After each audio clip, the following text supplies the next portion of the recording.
Hi అండి. అందరికీ నమస్కారం. ఈరోజు ఈ వీడియోలో నేను పుచ్చకాయ జ్యూస్ అదేనండి వాటర్‌మిలన్ జ్యూస్ ఎలా చేయాలో చూయించబోతున్నాను. ఇప్పుడు సమ్మర్ స్టార్ట్ అయింది కదా! ఈ సమ్మర్‌కి ఇలా జ్యూస్ చేసుకొని ఆఫ్టర్‌నూన్ టైంలో తాగితే చాలా చల్లగా ఉంటుందండి. బాడీకి కూడా చాలా చలువ చేస్తుంది. ఇంకెందుకు ఆలస్యం ఎలా చేయాలో చూద్దామా? అందుకోసం ఫస్ట్ వాటర్‌మిలన్‌ని ఇలా చిన్న చిన్న పీసెస్‌గా కట్ చేసుకొని 2 కప్పులు తీసుకున్నాను. దీన్ని జ్యూస్ మిక్సర్‌లో వేసి కొంచెం 4 రెమ్మల పుదీనా ఆకును వేసి మిక్సీ పట్టుకున్నాను. యాక్చువల్లీ జ్యూస్ మిక్సర్‌లో వాడడం వల్ల దీన్ని మళ్ళీ ఫిల్టర్ చేయాల్సిన అవసరం లేదండి. మీ దగ్గర మామూలు మిక్సీ ఉంటే ఇలా మిక్సీ చేసుకున్న తర్వాత దీన్ని ఒకసారి వడకట్టుకుంటే సరిపోతుంది. ఒక కప్ వేసి చేశాను కదా! మళ్ళీ ఇంకో కప్‌లో ఉన్న వాటర్‌మిలన్‌ని కూడా వేసి మళ్ళీ మిక్సీ పట్టుకున్నాను. ఈ జ్యూస్ అంతటిని వేరొక గిన్నెలోకి ట్రాన్స్ఫర్ చేసుకున్నాను. ఇప్పుడు సర్వింగ్ గ్లాస్ తీసుకొని అందులో 2 టేబుల్ స్పూన్ల ఐస్‌ని యాడ్ చేసుకుందాం.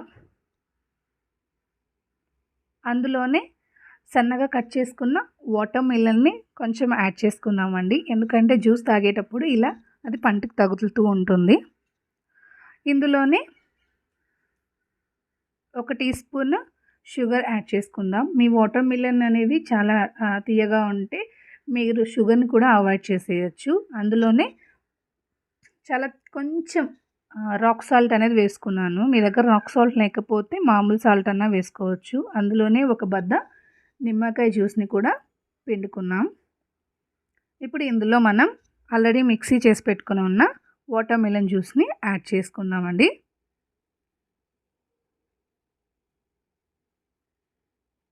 ఇది చిన్న పిల్లలకి ఇప్పుడు హాలిడేస్ స్టార్ట్ అవుతాయి కదండీ! పిల్లలు కూడా ఇంట్లో ఉంటారు. ఆఫ్టర్‌నూన్ టైంలో ఇలా ఇచ్చామంటే పిల్లలు కూడా చాలా ఇష్టంగా తాగుతారు.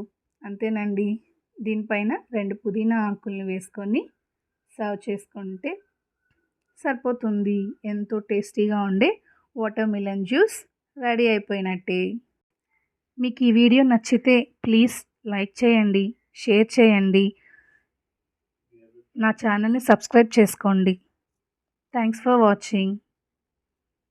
Please subscribe RSHD.